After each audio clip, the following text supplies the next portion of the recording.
We are the Liberty Intelligence Organization Network. And this is our daily report where I'm going to go over a bunch of the most important top news stories related to your individual liberties and exposing some of the deceptions that are used by globalists attempting to create a one-world government that this group of criminals that basically controls most of the vast criminal organizations around the world. At the very top, it's all run by the same people. And they're trying to build this one-world government that they call the New World Order. And a little bit later on, I'm going to be going over the top news story of today and trying, in as much time as I have, to go over what this New World Order these guys want to build is. But before I get to all that, let me go over some of the news stories of today, some of the top headlines. Now, the first news story, I'm going to be talking about the green deception.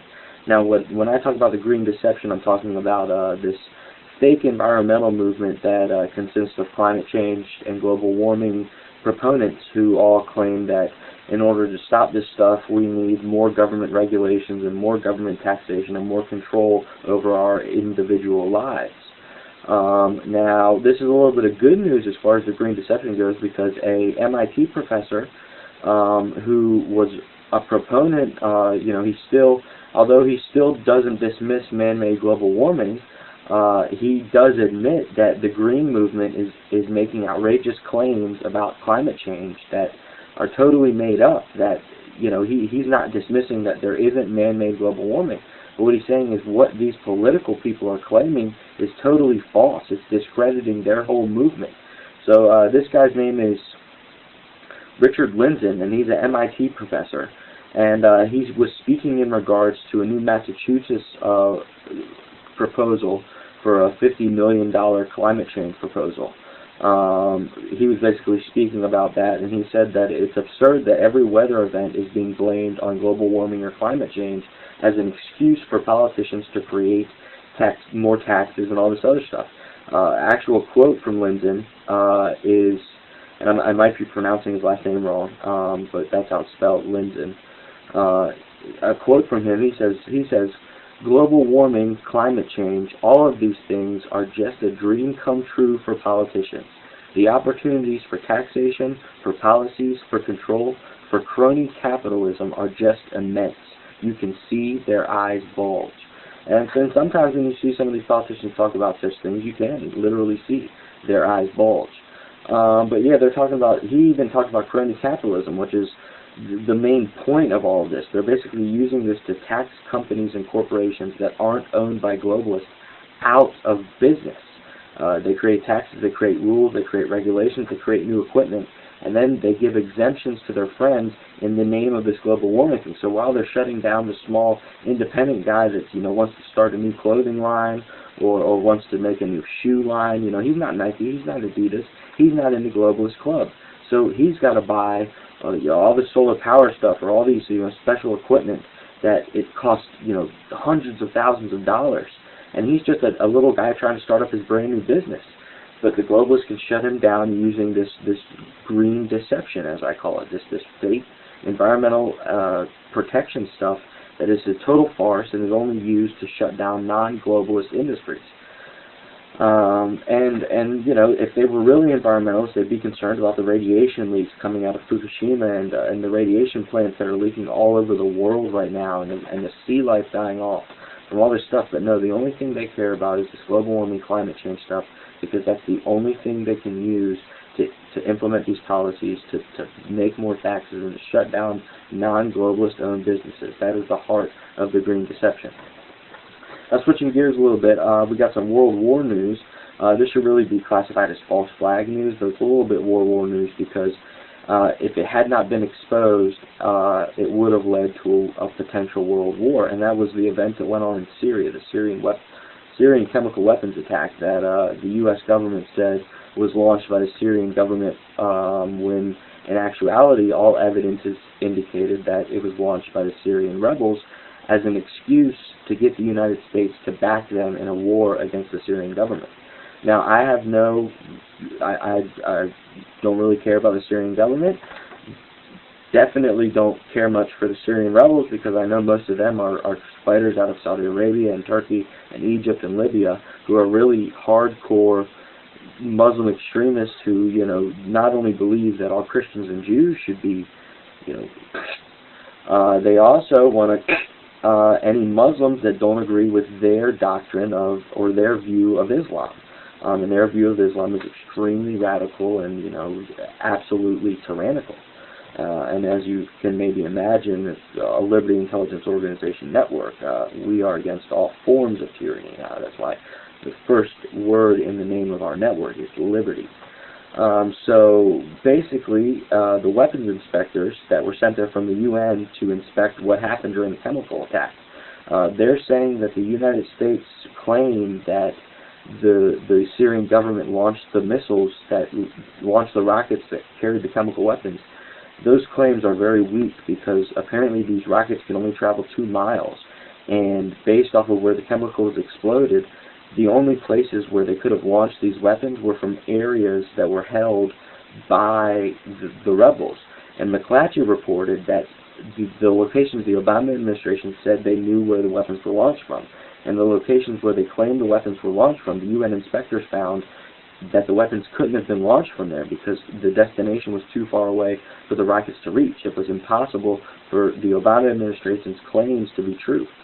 Now we were able to the world really woke up about this event, and we were able to stop the United States government from launching this attack, because people in the military said, we don't want to fight on the side of Al-Qaeda, who we've been fighting for the past 10 years plus in Iraq and Afghanistan, all really being secretly run as a covert secret war to create this perpetual state of fear amongst the people, so that they can get away with stuff like NSA, and they can get away with police state stuff, and all the other news that is purely showing that the Constitutional Republic of the United States of America, which prided itself on defending an individual's right, has now become the most powerful implementation of tyranny that the world has ever seen. Now, switching gears here a little bit. Again, those were good news. Again, the UN saying, "Sorry, U.S., your claims are wrong. You can't, justify intervention in the Syrian war." And again, the Green Deception News, a former global warming guy, saying that the politicians are using what we discovered about man-made global warming, which is very minute. He even stressed, we don't have enough evidence to really make the claims that the politicians are claiming about this massive catastrophe that's going to happen if something isn't done. Lynn's saying they're just using it. So those were good news. We got we're learning about this stuff. The UN's sort of saying we're not going to start World War III over Syria just yet. And this global warming guy saying, maybe the politicians are lying to you. In fact, they are lying to you in the name of controlling your life. But switching gears here, it's a little bit of gun news, which actually relates to my state and is not surprising. John Philippidis, basically a Floridian man with a concealed carry license down in Florida. He legally got his concealed carry, owns a gun down in Florida. He was driving through Maryland, and apparently he got tailed by a transportation authority police for about 10 minutes before they pulled him over for no reason. Basically just pulled him over, unlawful stop. It's basically what it was. You have to have a reason to pull somebody over in the first place, and they didn't have that. But anyway, the guy proceeded to interrogate them, because once he got the driver's license and went back to his car, and driver's license registration, and they go back to their car and they look you up in their database. Well, they had access to the NSA database, so anything that the NSA database knows about you, they know. And they found out that he has a concealed carry license in Florida, so they automatically assume he's carrying a gun, even though it's illegal in Maryland to carry a gun, even if you have a concealed carry from out of state, which obviously this guy knew because he didn't have his gun with him. But it didn't matter. The cops came back and treated him like he was the worst type of person, horrible gun owner, which is totally crazy because he did what the law says he's supposed to do in Florida. He registered, he got his concealed carry permit, everything. What the law says you're supposed to do. And they used the database created from his concealed carry permit as a means to persecute him. So basically, they searched the car, they tore it apart, and they couldn't find the gun because he didn't have it with him. But basically, this shows you why gun registration or any sort of infringement where they're forcing you to become part of a system in order to own a gun can just be used to persecute a gun owner later. And I don't mean like in 5 years they're going to round up all the gun people. I mean they're already doing it one by one. And here's case in point. Had he been carrying his gun in Maryland, sorry buddy, you're going away. Sorry buddy. Not literally, but politically and socially. Sad times, especially in my home state, but my home state tends to be the most tyrannical in the entire Union, so as I said, I'm not surprised. I've seen much worse, trust me. Switching gears again to some false flag news. Basically, again, what I was talking about yesterday with the missing nuke commanders and the potential for a possible nuclear false flag being run by the globalists, which will tie into the top news story which is coming later, related to the New World Order and the globalists openly announcing their plans. But in this false flag bit, the headline here is, why are dozens of high-ranking officers being purged from the U.S. military? Now, this basically is a article from out of Business Insider that goes through all the strange firings of top military leadership over really the past 3 years, just as far as they cover. But it's really been going on, like I said yesterday, for about the past 7 to 8 years. It's this purge of the military. And this article poses it as a question. Well, it's not a question. There isn't. Is there a purge going on? It's a statement. There is a purge going on. And I just did a basic count and a skim through of it, of the article. And what I got, because it lists all the people who've been fired, all the top military officers. And the numbers I came up with, again, I just skimmed through the list and counted real fast. So here it is. 23 commanding generals have been fired, 2 commanding admirals, and then between the years of 2011, 2012, and 2013, about 80 naval officers have been fired over the course of 3 years. And the retired military leadership, admirals, colonels, generals, are all saying that the Obama administration is changing the leadership and purging the military based off of they're putting in people into high-ranking positions that will follow their orders.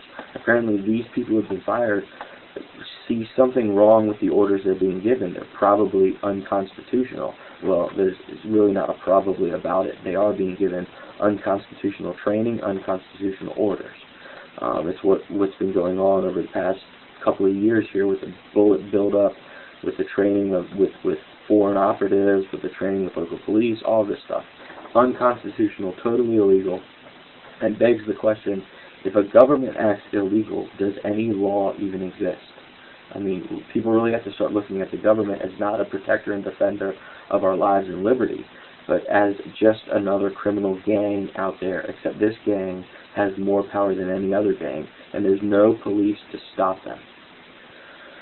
Now, switching over to the big news of the day, this is really going to span 3 articles here that I got talking about the NSA news. Now, first headline here is America's Spies Want Edward Snowden Dead. And this comes out of BuzzFeed, and apparently they interviewed a bunch of people that work in the spy industry, the intelligence organizations. And I'm just going to read you all a bunch of quotes that some of these guys said. One NSA analyst mentioned that in a world where I would not be restricted from killing an American, I personally would go and kill him myself. A lot of people share this sentiment. End quote. That's from an NSA analyst who's just basically saying, if no one was there to stop me, I'd go and kill Edward Snowden. That's again what this NSA analyst is saying. A Pentagon official who's a former Special Forces soldier said, I would love to put a bullet in his head, and then goes on to continue with doublespeak, saying, even though he said he would love to put a bullet in his head, he goes on to then say, I do not take pleasure in taking another human being's life, having to do it in a uniform. But he is single-handedly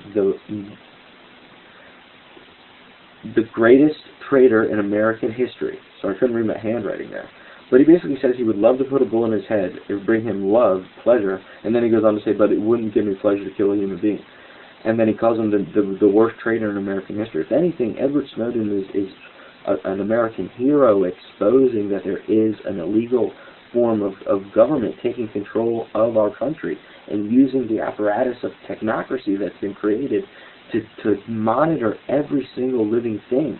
For what? To build this hidden algorithm that I've been talking about. They got a big equation they're putting together, and every single living thing has to have a variable in that equation for them to be able to, so as they believe, predict the future. Another one, a defense contractor said, his name, Edward Snowden's name, is cursed every day over here. Most everyone I talk to says he needs to be tried and hung. Forget the trial, just hang him. And this is a defense contractor. Well, first of all, I just got to say, you don't hung a human, you hanged a human. We didn't hung Johnny, we hanged Johnny. So if you're going to hold a defense contractor position, at least know proper grammar. And again, maybe I'm being picky because I'm a writer, but still. Anyway, sorry, that's just a pet peeve as a writer that I have. When you're talking about a human being, and again, I know this because I'm a historian, and when you study history, a lot of people get hanged. So when you write a history paper, one of the first things you learned is, when you turn it in, your professor gives it back to you and says, you hung the jacket on the post, but you hanged Ted in the public square. And you're like, oh, so that's how it works in grammar-wise. But sorry, I'm going off topic here. And then an Army intelligence officer depicted his evil fantasy of how they would kill Edward Snowden with water parasites, and no one would even know. And it's elaborate, and he details it, and it's just sick, and they're all sick. And it just shows that the spies believe that Snowden ruined their ability to spy on terrorists, because Snowden revealed that companies like Verizon and Google are working with the NSA, so terrorists supposedly stop using those email accounts, stop using those internet providers. But irregardless, these so-called intelligence people, if they were really focusing on intelligence, they'd know what I know. And I don't even have access to the NSA grid. I know it because they throw it in my face. They literally, like a clown with a pie, run up and throw it in my face and say, New World Order, New World Order, New World Order. We're going to take over everything. And they throw it in my face, and they throw it in everybody's face. But somehow, the pies are missing these guys' faces. Because if they were really intelligent, they would understand that the people running the terrorist organizations are the same people running them. They're running both sides, so they're really just using you to spy on us. You're never going to catch these guys. They were never going to let you stop them. They never have let you stop them. You've supposedly been watching them since 1996, yet you couldn't stop any of the terrorist attacks, not to mention the most infamous of all terrorist attacks, 9/11. So don't give me any of this crap about Edward Snowden being a traitor. If anybody's a traitor, it's you guys, okay? And I really want people in the Army and in the police and in the intelligence, a lot of people in my position, because a lot of people in the Army and the police and the military, they are awake and they know what's going on. But then there's people like this that are in there and just go along with the New World Order system all the time and believe the lies and believe that they're serving good when they're really serving evil, and they're trampling people's rights, and they're standing against everything they believe they're standing for.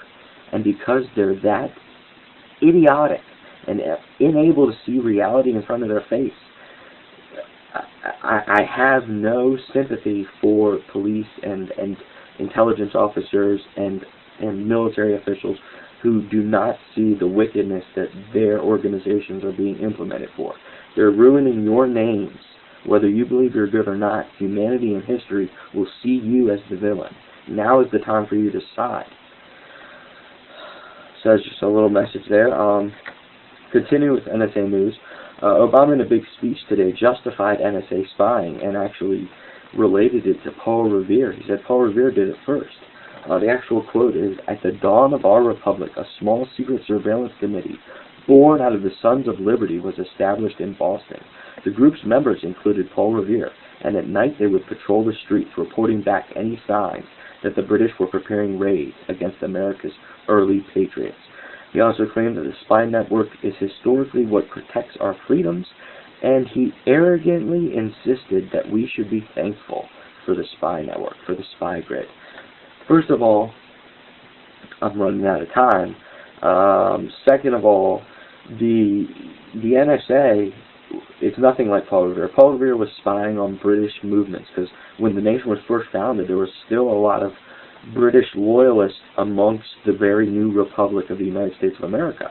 So they weren't spying on every single house. It's not like Paul Revere was going into every single house, looking at every single window, at every single person, and recording down every single thing they were doing, and then storing it in a file cabinet with everything they were doing. He was looking for British loyalists who were potentially preparing to attack armories or churches or government houses, anything like that. He wasn't spying on every single human being like the NSA is doing with unfathomable amounts of technological control. Finishing up with the NSA news, and then I'm going to do a time check, is Google is working on smart contact lenses. Again, this is just a little bit. They're going to be able to spy with the contact lenses, and again, they're made up of these tiny microchips and micro antennas the size of a human hair that basically will be able to monitor your body's health, and of course send that data out to the NSA to collect. So basically, and it's being built by the same Google company, Google X, the same company that developed the Google Glass and the self-driving car. Again,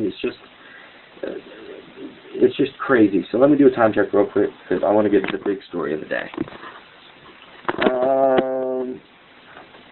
So basically, the big story of the day, the top news story, is that a globalist publicly, published in a think tank that the New World Order is in trouble, and the only way to preserve it is to do a bunch of things, the most important of which is to stage a massive cataclysm like a 9/11 attack.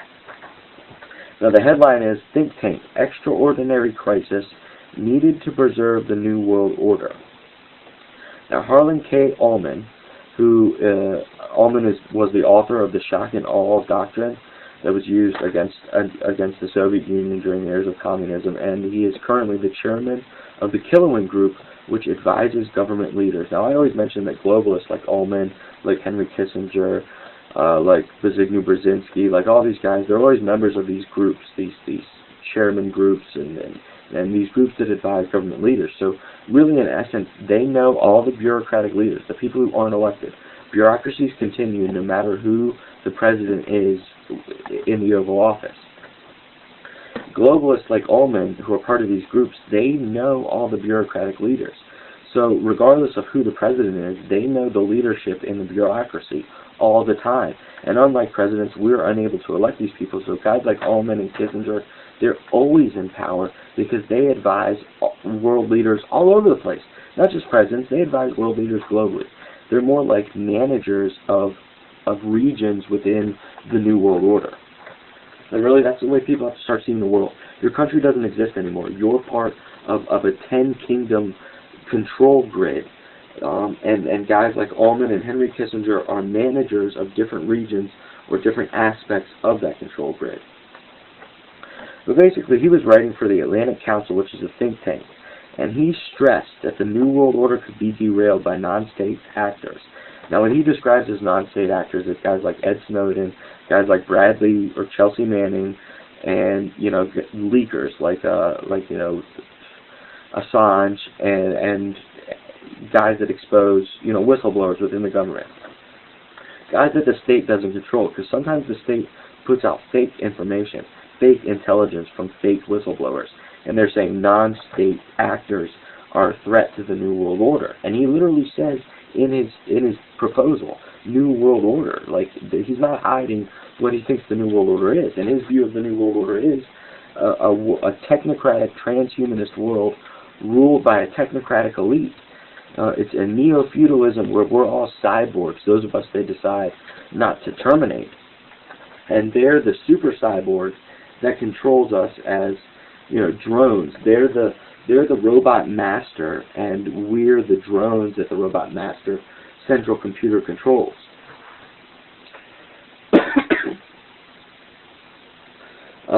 There's actually an analogy, and if I have enough time, I'll explain it to any video game people who grew up playing video games. You might be able to follow the analogy.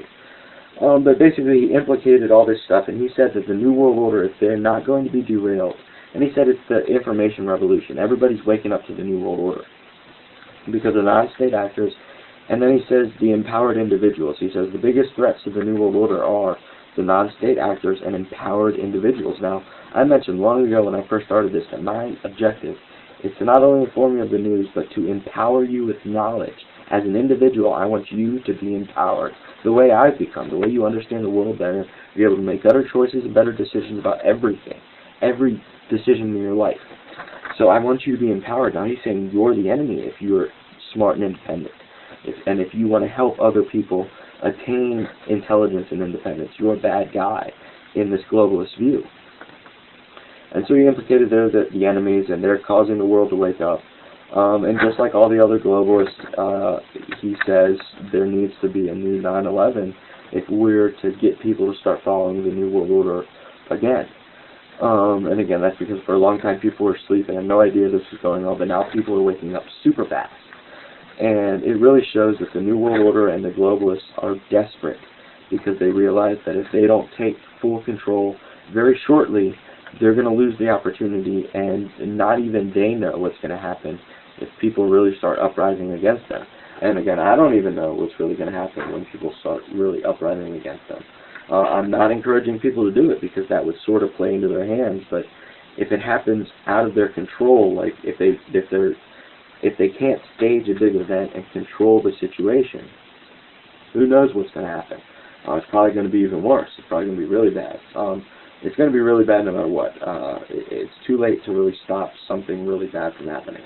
But that's basically a globalist leader, Harlan K. Ullman, announcing that, well, we basically need a big false flag if we're to continue our operations as the New World Order.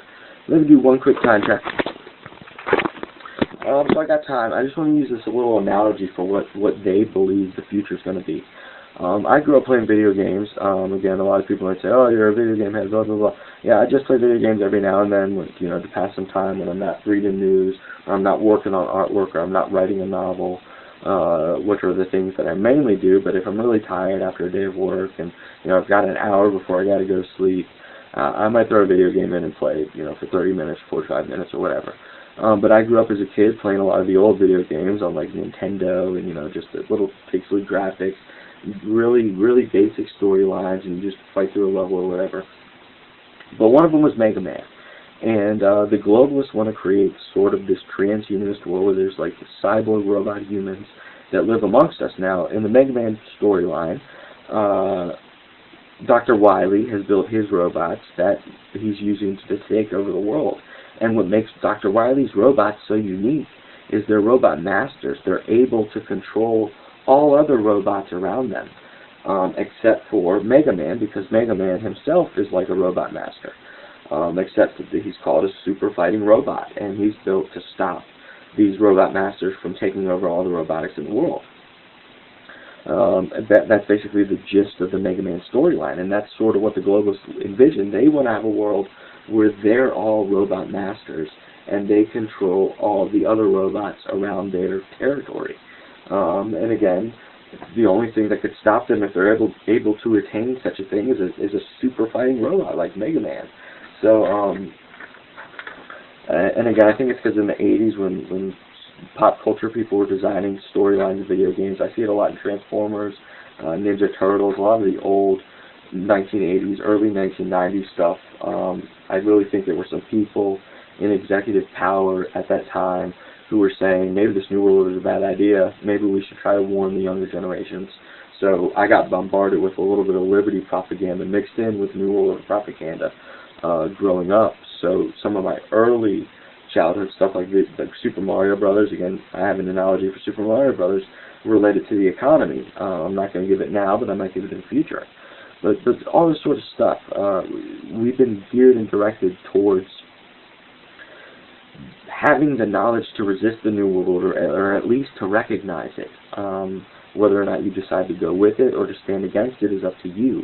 But we've at least been given the tools to recognize it, and now we're at the stage where they're throwing it in our face. Like this globalist just announces his plans and what they're going to do, in hopes that nobody looks at it, or just doesn't care if you look at it, because what are you going to do to stop them?